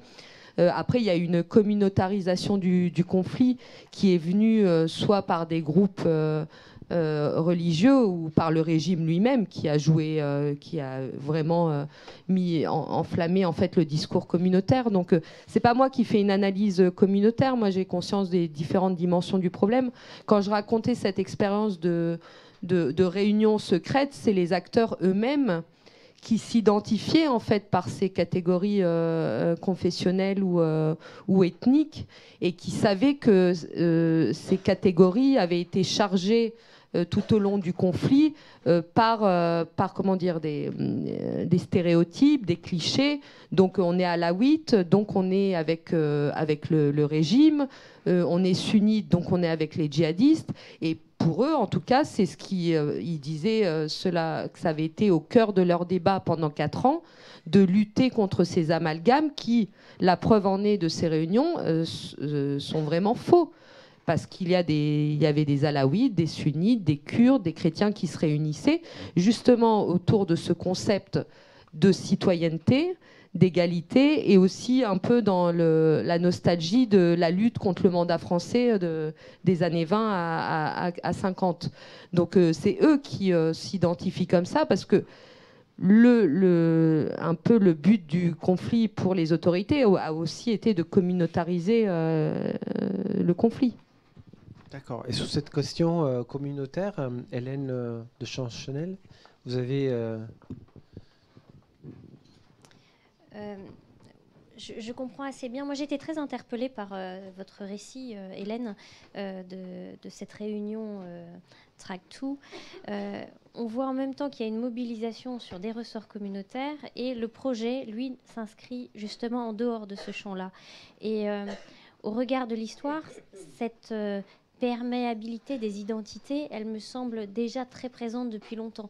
Je vous ai retracé un petit peu l'histoire très très rapidement, je vous ai esquissé l'histoire de cette construction des communautés, mais depuis longtemps, depuis bien plus d'un siècle, sur l'espace syrien, ces communautés, ces identités communautaires, elles ne sont pas exclusives, ce n'est pas le seul maillage de la société, et c'est des identités très perméables. Je prends souvent un exemple particulièrement pour les Français qui ont du mal qui ont peut-être un esprit un petit peu cartésien sur la question identitaire. C'est lié à notre vécu national où l'identité française, elle s'est bâtie depuis plusieurs siècles et elle est assez monolithique. Et j'essaye de leur expliquer que finalement, ça s'est construit dans l'épaisseur du temps et qu'aujourd'hui, on n'a pas conscience, mais on est très à l'aise, par exemple, des Français qui se sentent aussi bien bretons que français, d'une religion ou d'une appartenance à un parti politique, et que ces identités-là, ils naviguent à l'intérieur sans aucune difficulté. Et que finalement, c'est pareil dans l'espace syrien, la communauté et le prisme communautaire par lequel les Français ont toujours tendance à vouloir voir la région, et ça c'est aussi lié à notre histoire parce qu'on a beaucoup joué là-dessus. La France a beaucoup joué sur les communautés pour asseoir sa politique. Mais c'est surtout pas le seul prisme à retenir, et il faut, je pense, vraiment garder à l'esprit le côté société plurielle et laisser aux Syriens la latitude de se définir multiplement chacun. Merci Hélène. Tu voulais apporter un élément de réponse, Emmanuel ? Oui, vas-y. Merci beaucoup. 2 éléments très rapides. Mon domaine, c'est l'humanitaire, donc je ne vais pas rentrer dans les aspects politiques, encore une fois. Juste un élément par rapport au commentaire de monsieur sur les aspects communautaires. Le commentaire que j'ai toujours entendu de la part de nos équipes, de mes amis en Syrie, de dire avant la crise, on ne savait pas qui appartenait à quelle communauté. Donc ça, c'est un point que je voulais juste clarifier. Le deuxième, lié à l'action humanitaire, qui est très important. En 2017, 100%, je dis bien 100% des projets mis en œuvre par Première Urgence Internationale en Syrie ont été identifiés par Première Urgence. Mis en œuvre par Première Urgence, suivis par Première Urgence, et l'évaluation d'impact est faite par nous-mêmes. Je ne dis pas que ce soit facile, d'où mon plaidoyer tout à l'heure pour respecter l'indépendance, la neutralité, l'impartialité de l'aide humanitaire. Mais je vous garantis que dans notre cas, les 521 000 personnes qui ont été appuyées l'année dernière ont été faites par nous-mêmes, par les personnes ici présentes et par les 115 autres qui sont avec nous sur nos bases à l'intérieur du pays. Donc je vous garantis qu'en termes, en tout cas, de détournement, 0 détournement au niveau de l'aide apportée par Première Urgence Internationale. Merci. Alors, il y avait d'autres questions dans la salle ? Et les mouettes ? Non. Alex ? On peut passer au microphone, ici au centre. Alexandre Giraud. Bonjour, Alexandre Giraud, donc de Solidarité Internationale. C'est assez intéressant, c'est difficile de ne pas retomber dans la politique, tant les souffrances et les atrocités sont vraiment arrivées à un niveau pire qu'inhumain en Syrie. Mais je pense que c'est important de parler d'humanitaire aussi. C'est vrai que parler d'espoir en Syrie, c'est assez difficile, comme vous avez pu le dire. Et moi, j'ai pu suivre la réponse humanitaire sur la crise syrienne sur les 10 dernières années. Et j'ai eu de la chance de pouvoir le suivre avec des acteurs qui travaillaient depuis Damas et des acteurs qui travaillaient en cross-border. Et c'est assez intéressant. On avait vraiment beaucoup de caricatures par rapport à ça. C'est-à-dire que les acteurs qui opéraient depuis Damas étaient considérés comme des collabos, avec une aide qui était uniquement détournée, avec une piètre qualité d'intervention. Et je pouvais le suivre et je voyais qu'effectivement il y avait énormément de contraintes en termes de réponse humanitaire, mais il y avait une vraie volonté justement d'opérer selon des critères d'impartialité, de neutralité et de pouvoir mesurer la qualité.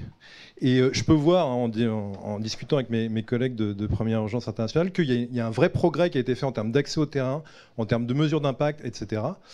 Et les autres acteurs qui travaillent en cross-border depuis le nord, depuis le sud, depuis l'Irak, se drapaient d'une certaine vertu en termes d'indépendance et d'intervention. Mais on a pu voir qu'il y a la qualité de l'intervention, quand on la mène en cross-border, avec un suivi des opérations qui peut être un peu limité, là, ce qu'on ce qu'on gagne en termes d'indépendance, d'accès, etc., on le paie en qualité d'intervention. Donc je pense qu'il y a un chemin qui a été fait, parce que ça, je vous parle d'une situation qui était il y a 10 ans, 5 ans. Maintenant, je pense que tout le monde un peu a balayé devant sa porte, et chacun se rend compte des limites qu'il y a dans les différentes approches. Et surtout, ça, c'est un point de vue qui est très ONG international centré. Voilà, ceux qui opèrent depuis Damas, ceux qui opèrent en cross-border, chacun a ses limites en termes d'impact. Mais il ne faut pas oublier qu'il y a toutes les organisations aussi issues de la diaspora, toutes les organisations syriennes, qui travaillent aussi en dehors de la coordination classique, qui travaillent peut-être avec une approche différente vis-à-vis des principes humanitaires, qui fournissent aussi une couverture complémentaire en termes de besoins. Alors on est loin de couvrir tous les besoins en Syrie, mais je pense que s'il y a un domaine où il y a un peu d'espoir, justement, c'est qu'il y a eu un peu de modestie qui est revenue au niveau des acteurs humanitaires pour reconnaître ce qui marchait, ce qui marchait moins bien. Il y a effectivement on a reconnu tous qu'on fait beaucoup de compromis par rapport aux principes humanitaires, mais aussi on a pu voir qu'on pouvait recommencer à travailler sur des logiques sans frontiérisme, de dépasser les frontières et essayer de s'affranchir aussi des carcans qu'imposent les États sur l'aide humanitaire quand les États sont part au conflit. Donc s'il y a un peu d'espoir, c'est peut-être que justement on reconnaît que l'aide humanitaire est un peu plurielle et réussi à revenir un peu aux sources et à ses principes de base. Voilà. Donc, pas de questions, j'ai des observations. Merci. Il ne faut pas oublier qu'en fait, il y a encore 2,9, tu me corrigeras Emmanuel, 2,9 millions de personnes qui n'accèdent pas encore à l'aide à l'intérieur de la Syrie. On est autour de chiffres de cette grandeur. Après, il faut toujours mettre des guillemets, je pense, sur ces estimations, mais ça en dit long sur l'accès humanitaire qui est quand même un enjeu majeur sur ce type de crise. Il y avait d'autres mains qui se levaient. Oui. Allez-y. Bonjour. Moi, j'ai une question très simple. En tant qu'Algérienne, enfin d'origine algérienne, moi quand j'allais en Algérie tous les étés, on voyait le peuple syrien comme étant un peuple très éduqué, qui était un peu le rayonnement des pays arabes dans le monde. Et aujourd'hui, on a malheureusement des enfants qui ont grandi sur des champs de bataille en fait, et qui ont sûrement du mal à se reconstruire. Et je voulais savoir qu'est-ce qui était fait en fait pour ces enfants, pour accéder vraiment à plus d'éducation et revenir à un niveau d'études un peu semblable à ce qui était par le passé. Et aussi, je voulais avoir aussi l'avis de différentes personnes en fait en Syrie par rapport à des Syriens en fait par rapport à ce constat en fait de voir parce qu'en fait en tant que parent on veut toujours le meilleur pour ses enfants, que ses enfants fassent toujours mieux que soi. Et malheureusement, je pense que c'est un peu mal parti pour ces enfants. Quel est en fait le regard de ces parents, enfin de ces personnes sur leurs enfants qui ont connu un peu une enfance compliquée, quoi. On prend une question ici. Allez-y, je vais vous prêter mon... Merci beaucoup. Je suis Axel Kraus, je suis journaliste américain, Transatlantic Magazine de Washington et un observateur de Syrie depuis très longtemps.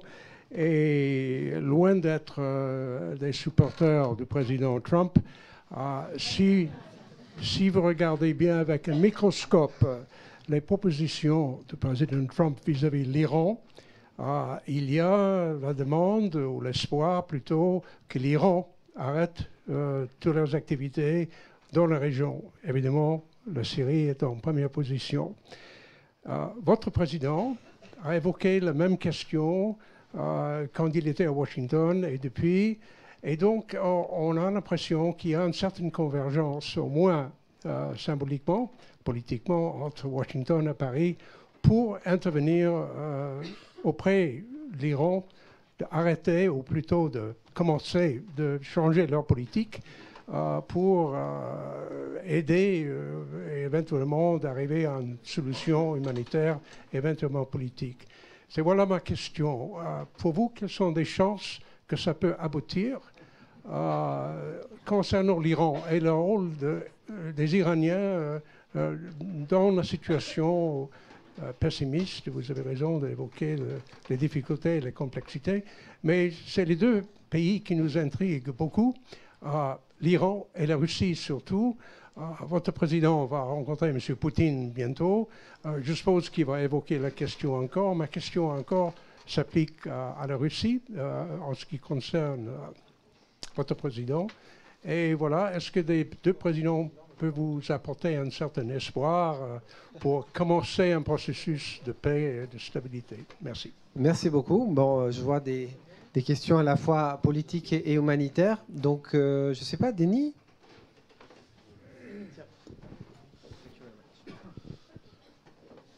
Je vais essayer de rebondir sur votre question, mais vous êtes un connaisseur de longue date et de la politique française. Je vous vois dans les conférences de presse depuis, hélas, des décennies. Je crois que ça ne nous rajeunit pas, ni vous ni moi. Et votre question est complexe parce que la situation est contradictoire. On voit bien que Trump rompt avec l'accord sur le nucléaire. Et ça, je crois que ce n'est pas du tout la position française, pour autant qu'elle soit sincère. Et il se trouve que, comme effet collatéral, je dirais, de la rupture de cet accord sur le nucléaire, ça aboutit en effet à poser le problème de l'utilisation des armes conventionnelles par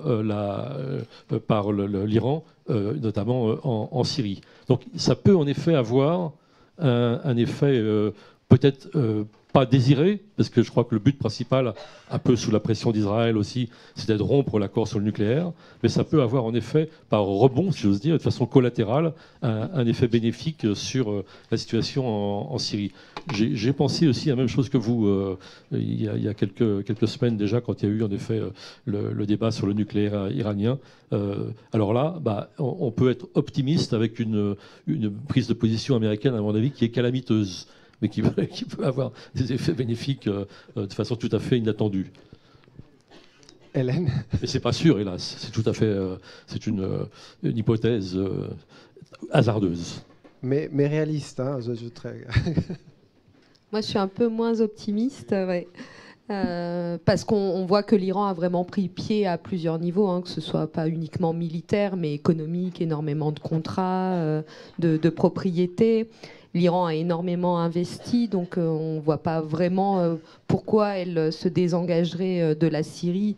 Je pense que pour le président Bachar el-Assad, le lien avec l'Iran est beaucoup plus fort qu'avec la Russie et beaucoup plus étroit dans l'entente et dans les mêmes objectifs, même si la Russie est un partenaire solide et vraiment important.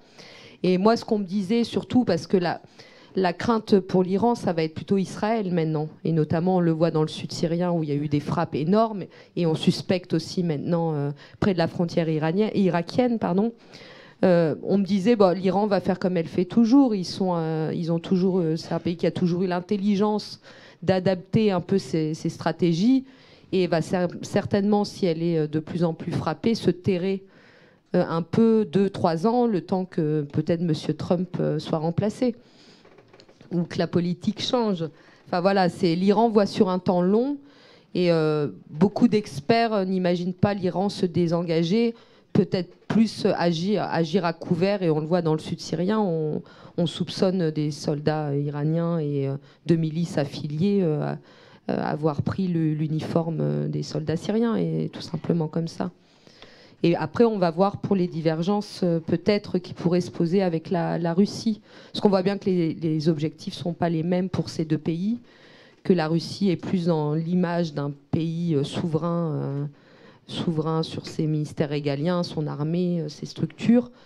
L'Iran est moins... Donc à terme, comment ça va se jouer, on verra. Emmanuel, tu voulais répondre éventuellement à cette question sur les enfants? Oui. Merci beaucoup. Pour répondre à votre question liée à l'éducation, l'image de l'éducation syrienne, effectivement, est excellente. Était excellente, elle est toujours.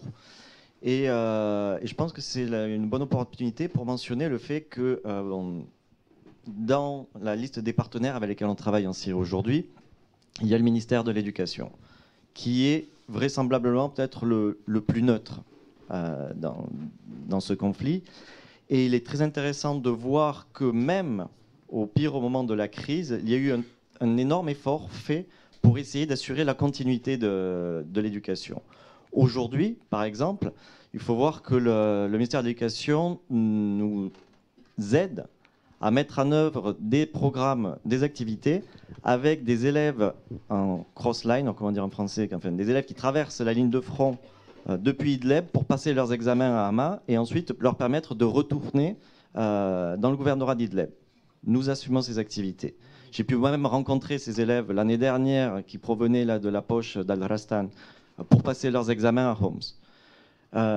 Donc il y a toujours cette volonté du ministère de l'Éducation d'assurer la continuité, d'une certaine façon, l'excellence de l'éducation de ces élèves.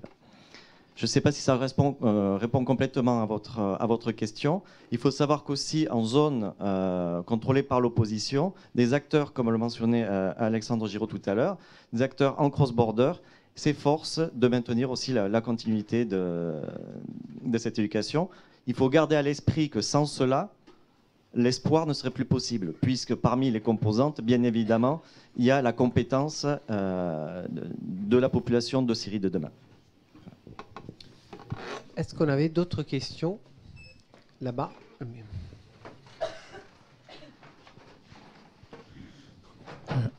Je voudrais revenir sur l'Iran.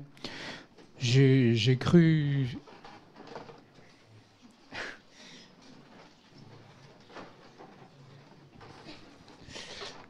J'ai cru comprendre que non seulement ce que vous avez signalé, Hélène Solomon, qu'il y avait ces changements d'uniforme pour fondre les troupes iraniennes dans l'armée syrienne, mais qu'il y avait aussi des familles iraniennes qui étaient venues en Syrie et qui avaient une sorte de modification qui était en train de se faire par tout simplement une implantation d'Iraniens, mais au niveau familial, pas seulement au niveau des combattants, des militaires.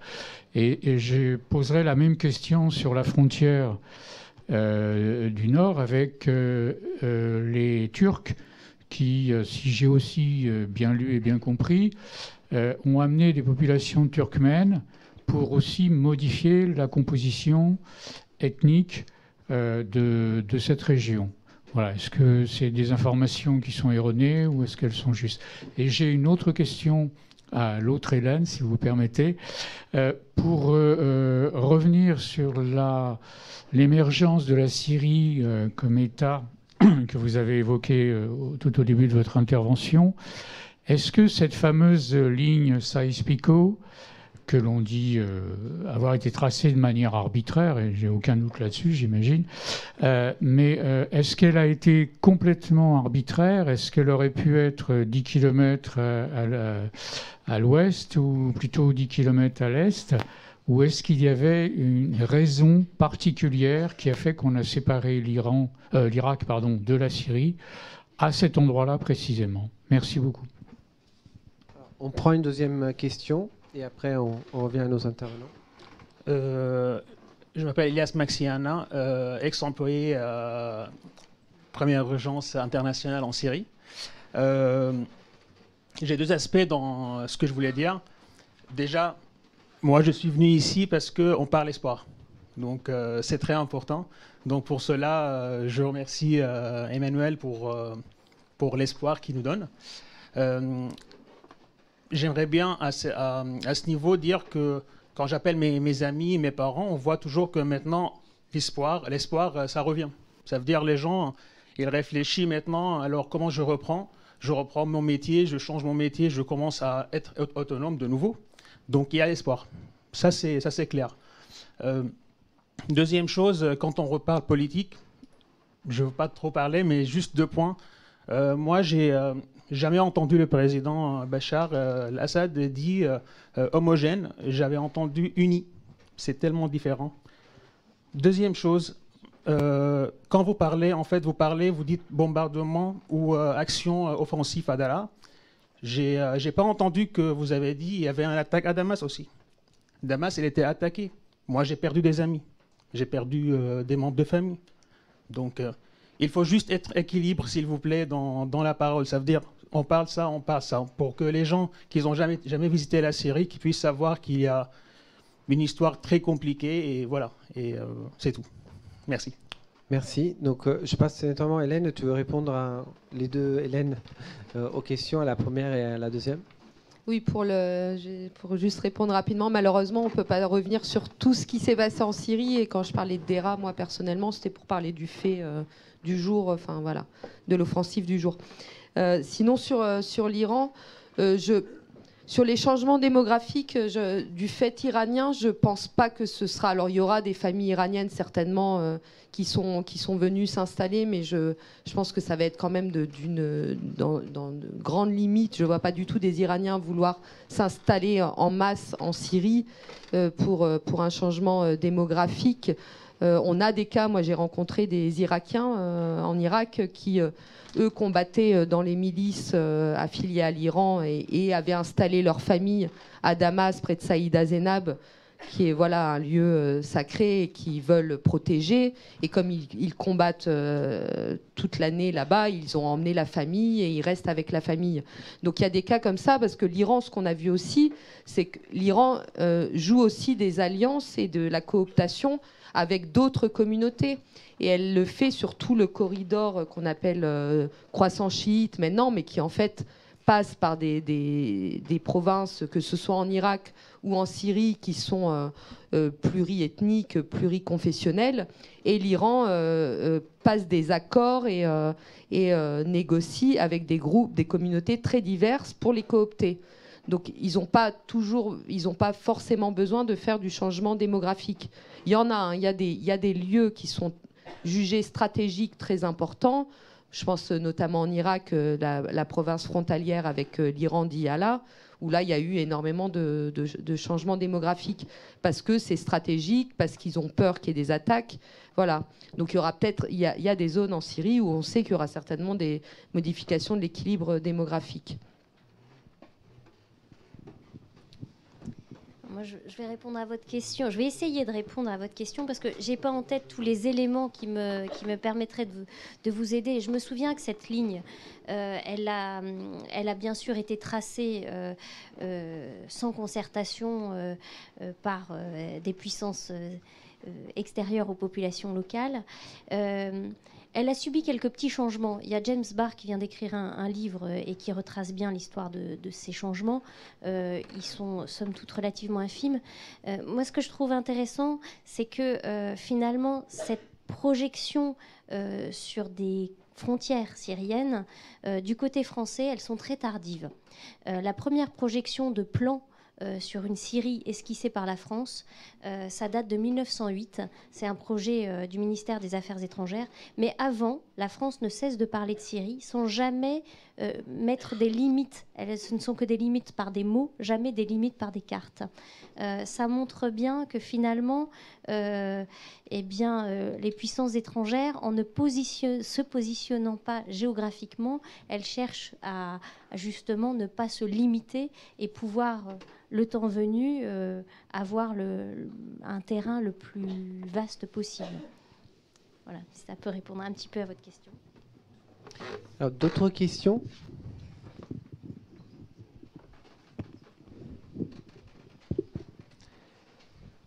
Eh bien, si la salle est silencieuse, je vais passer à Olivier. Bonsoir, je suis Olivier, je suis le directeur des opérations de Première Urgence Internationale. Alors c'est moins une question parce que évidemment les échanges sur ce qu'on fait en Syrie et évidemment tous les débats qu'il y a autour, c'est ces questions qui nous ont accompagnés tout au long de ces 10 ans de présence en Syrie. Mais c'était aussi pour nous l'occasion du coup, et c'est pour ça que je prends la parole, aussi de saluer le travail qui est fait par nos équipes tout au long de ces années et dans un contexte qui est éminemment complexe et qui a évolué et sur lequel nos stratégies ont aussi évolué au fur et à mesure.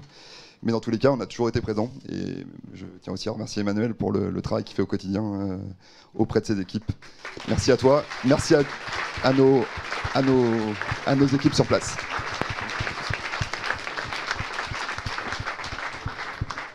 Et c'est parfait, écoute Olivier, parce que donc on peut passer à table, c'est ça? Ah, il y a encore des questions. Alors, désolé pour ceux qui commençaient à savourer l'apéritif. Merci pour toutes ces clarifications, mais j'aimerais bien poser une question, puisque vous êtes sur le terrain de première urgence. Est-ce que vous êtes témoin direct ou l'un de vos éléments, l'usage de l'arme chimique lors des interventions? Merci.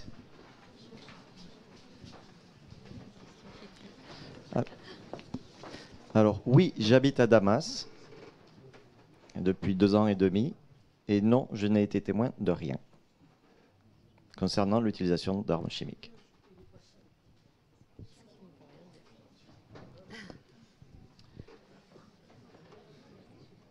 D'autres questions?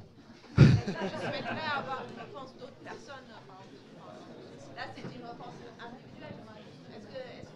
Est-ce qu'on pourra entendre Hélène Salon? Hélène, tu n'as pas été témoin, mais alors la question en fait, c'est pas qu'on voulait pas de la parole, c'est être témoin. Être témoin. Alors moi, si quelqu'un est témoin d'un bombardement d'armes chimiques, déjà, je serais hyper heureux qu'il soit là. Voilà, parce que c'est extraordinaire. Et deuxième, être témoin, c'est quelque chose de très fort parce que, oui, donc après, alors peut-être je peux changer la question, témoin indirect, ou est-ce que vous avez eu des témoignages d'eux? Mais après, là, on repart dans un relativisme subjectif, vous voyez? Ouais, bon, donc je sais pas, Hélène. Non, je pense qu'il y a des rapports assez clairs d'organismes indépendants comme l'OIAC qui attestent d'attaques chimiques en Syrie, une majorité venant des autorités syriennes, quelques-unes venant de l'État islamique, l'organisation État islamique. Et donc il y a eu énormément de rapports sur ce fait. Et d'ailleurs, aujourd'hui ou hier, l'OIAC vient, parce que l'OIAC ne peut pas imputer la responsabilité. Elle peut attester qu'il y a eu usage d'armes chimiques, ce qui était son champ de travail jusqu'à maintenant. Depuis hier, grâce à un vote au sein de l'organisation, elle va avoir la capacité de définir les responsabilités. Donc il y a eu un veto syrien et russe. Quelle surprise. Mais ce qu'on peut dire par contre, c'est vrai que par rapport à des critères qui sont vraiment très objectifs, c'est un fait. Voilà, ça c'est clair. Après, sous la responsabilité, mais on retombe un peu dans le conondrum politique, hein, parce que là, quand même, les faits sont très graves. Hein. On est face à des crimes contre l'humanité. La salle est mouette. Donc, je vous invite toutes et tous à rejoindre le cocktail qui est en bas et à continuer ces discussions avec notre fantastique panel. Merci Hélène, les Hélènes, merci Denis, merci Emmanuel. Et merci à nos amis syriens qui sont là ce soir.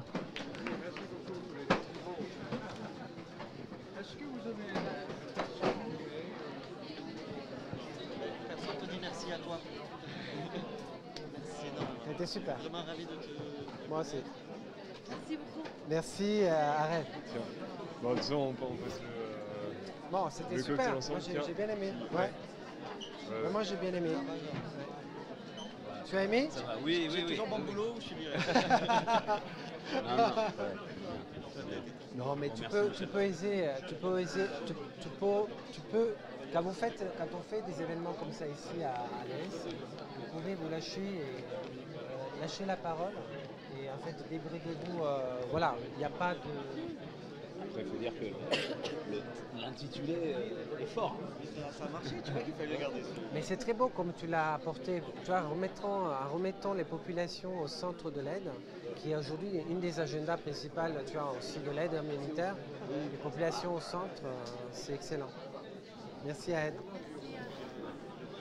T'as un français? J'ai bien compris, t'as raison. Non, mais moi je suis épanoui. Non. Thierry, t'as aimé? C'est super, hein? Oui, parfait. Je t'en ai super bien ça.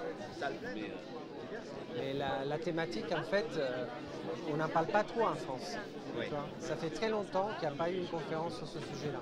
On peut décaler par rapport. Et puis la présence, quand même, on a un super journaliste, il est super connu. Ça, c'est Thank you very much for your question. I'm very honored to have you here. Well, I'm very pleased to be here. So did you enjoy the debate? Oui, je trouve que c'est très bon, malheureusement, mais c'est toujours un problème. Les Français ne savent pas débattre très bien. C'est vrai. On essaye de les stimuler quand même. C'est-à-dire, oui.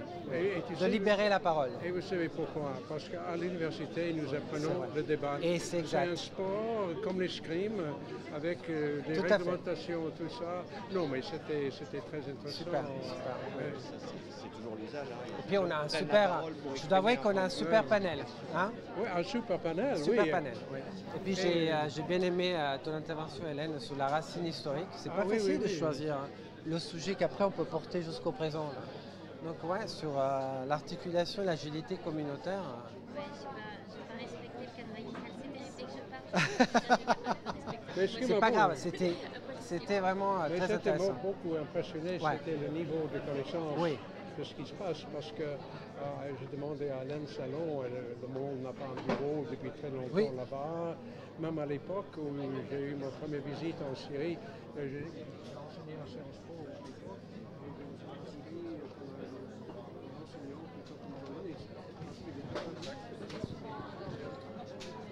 Si un jour sur la série ça s'ouvre, facile. C'est vrai que pour l'instant, je sais pas s'il y a d'ailleurs, je crois pas qu'il y a pas longtemps, mais vraiment en passant par l'Irak, c'était pas vraiment.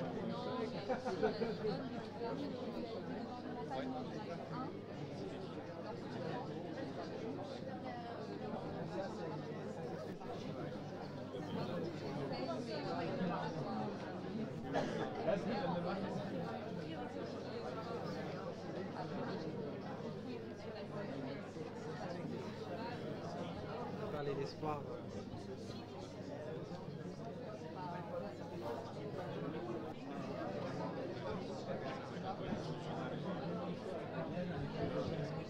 Ben voilà, c'est ça. Vous avez apprécié?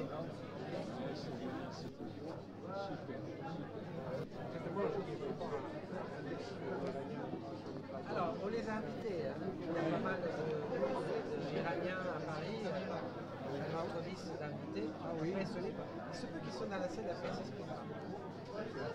Ah oui. On essaie de créer des espaces de parole différents. Quelle différence j'ai assisté avant-hier à une conférence un peu comme ça sur l'Europe. Et quelle différence c'était en s'en rendre dans la question est-ce que Macron peut sauver l'Europe? C'était alors ici à l'IRIS, nous on a des débats très poil à grec,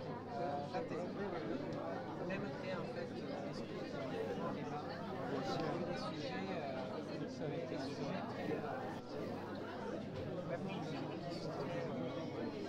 qui peuvent un peu manichéens, qui peuvent vraiment utiliser et c'était des débats dernièrement sur la thématique des identitaires, vous savez, à la suite du scandale sexuel au Kyrgyzstan, c'est un excellent message. Oui, alors, après, on est capable de faire des, par exemple, de mettre en live, voilà, pour créer un espace où les gens peuvent exprimer la parole. Sinon, c'est vrai qu'il y a cette référence. Après, il y a l'initiative, vraiment, ça c'est vraiment la moi, c'est pour ça que je travaille ici. Une question, quelle est la différence entre l'action de réflexion et l'iris? Alors ça, c'est ce qu'on fait sur la pédagogie avec un historien. Alors, l'iris, c'est son modèle économique. C'est extrêmement indépendant. Comment on peut se permettre une parole? Les fonds publics français, en fait, sont une part. Si vous regardez, ils sont toujours regardés dans l'utilisation très derrière les filles, il y a des sponsors, des produits qui sont un peu plus importants. Nous, on a en fait, le modèle économique donné, c'est ce qu'on appelle le triple, la recherche, l'action et l'enseignement. L'école, en fait, c'est notre moteur économique. Avec ce moteur économique, on fait la recherche ici. Moi, je suis directeur de recherche.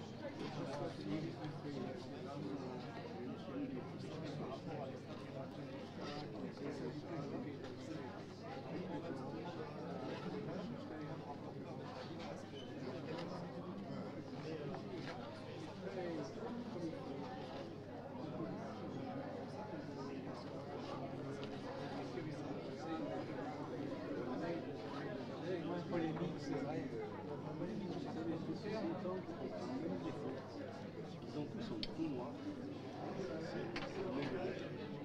C'est tout au fait que 80 000 fin de l'histoire. Tout le monde met les bouquins dans les archives. Et sur les 5 ans, et ce qui s'est passé depuis 25 ans, c'est totalement déjoué. Et aujourd'hui, quand les chercheurs parlent du monde de régime actuel, en fait, ils font de l'exégèse des discours de Poutine. C'est absolument aucun intérêt.